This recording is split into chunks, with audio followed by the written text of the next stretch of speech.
Remote Evil. Book 1. Chapter 9. There is no stopping them. This audiovisual book was created by Joseph Russell Tim Pugh Gyson. Norman never got back to his old life. The pitiful and isolated Norman was no more. He now enjoyed the life of spending his nights deceiving the many women he chatted to online. His deceitful and lascivious ways seems to work wonders for him. His standing in the company increased dramatically. His fear of women gradually disappeared. He started going out with his friends at the office. He felt confident. But most of all he felt powerful.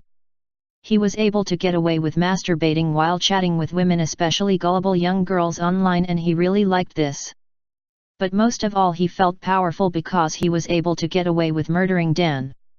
Even to this day no one has been able to know that he is the murderer of Dan. He even feels more powerful because he was able to kill a man who was better than him in all ways except in intelligence.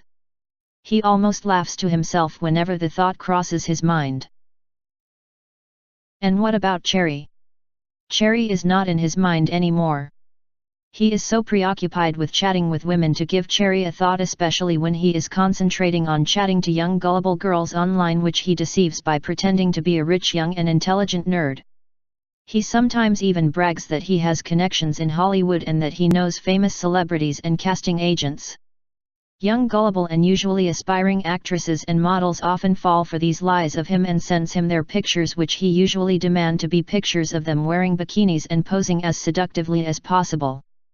He also sends them fake photoshopped pictures of him together with celebrities and famous persons to further lie to them that he is an important and extremely wealthy person.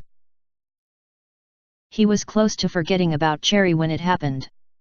He was checking Google for new online games to play so he can meet more young girls when an internet advertisement popped up.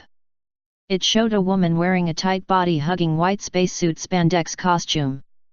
By now Norman was back to his old habits of checking beautiful images of women online that he was not able to pass this one up. He clicked the advertisement and it showed a video of a woman in space holding a laser gun and firing it randomly. Norman was captivated by the sexy body of the woman. He was even aroused when she said the words, "Join me in space." She said the words in such a sultry manner meant to attract men, and it worked for Norman. When she next took off her space helmet and waved her long beautiful hair, Norman was frozen solid, sitting on his chair and unable to press the keys of his laptop. The sexy woman in the internet advertisement was Cherry. She was even more beautiful with makeup on, and because she was cosmetically enhanced to be portrayed as an intergalactic sex siren. She was made up by her costume designers to be the kind of woman the usual adolescent fanboys and even grown fanboys like and usually lust for. She was like a sexy and seductive superhero character that came to life.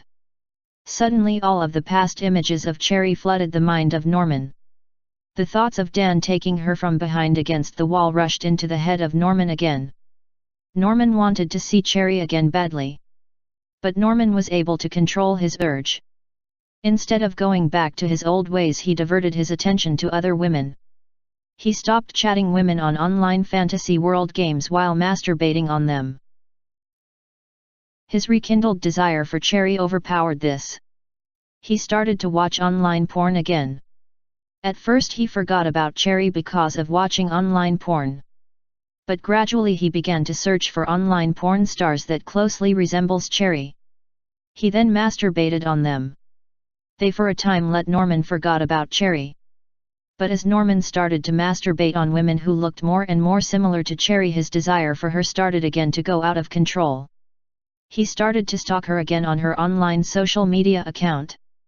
He learned that she has never recovered from the death of Dan and has no boyfriend at the moment. She is not even dating anyone. He also learned that she has won the triathlon contest she was training for.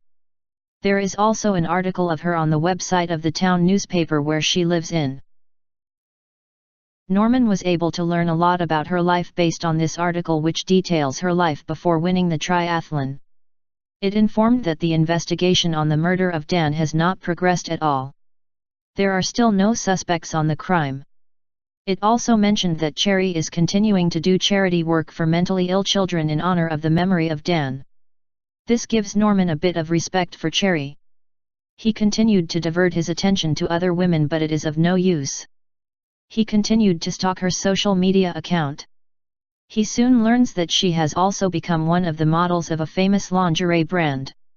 He easily finds her pictures on the internet. Her pictures were sexy but decent. They were common lingerie pictures, but still her sex appeal stood out from the rest of the other models. Maybe this is the reason why she was chosen as one of the top models for the lingerie brand. Norman cannot help himself. He masturbated looking at her sexy but decent lingerie pictures. He downloaded her online pictures afterwards. He was satisfied with masturbating while looking at the lingerie pictures of Cherry. Almost every day he would stalk her social media account. This went on for a while. Then one day while stalking her social media account, he also found out that she was being congratulated for being courted by a famous singer whom she met while she was playing an extra on one of his music videos. She played the romantic interest of the singer. He searched for the video and found it on YouTube. She looked very happy with him in the music video. When he looked at the singer, he remembered Dan. Another Dan. He said angrily to himself. There is no stopping them. He said to himself angrily. All these men want to have sex with Cherry. He said further. He felt very jealous and angry with the singer. It is the same jealousy and anger he felt when he first saw Dan. He made up his mind. Nobody was going to have sex with Cherry again except him. Once more he was a changed man. He was past the point of committing a crime. He has actually killed a man before and has gone away with it. That night he started researching about all the latest electronic technology developments he can find. He also updated himself on crime, especially on how to do it and get away with it. He did not care anymore for the other women. Cherry was now famous. He knows she has money now. She is more beautiful and sexier now. He also knows that she is a good woman. He knows that he is a scum and a criminal and he has no chance with her, especially with all the better men trying to court her, which are now even much better than Dan. He does not want to charm Cherry anymore. He just wants to have sex with Cherry no matter what happens. End of chapter.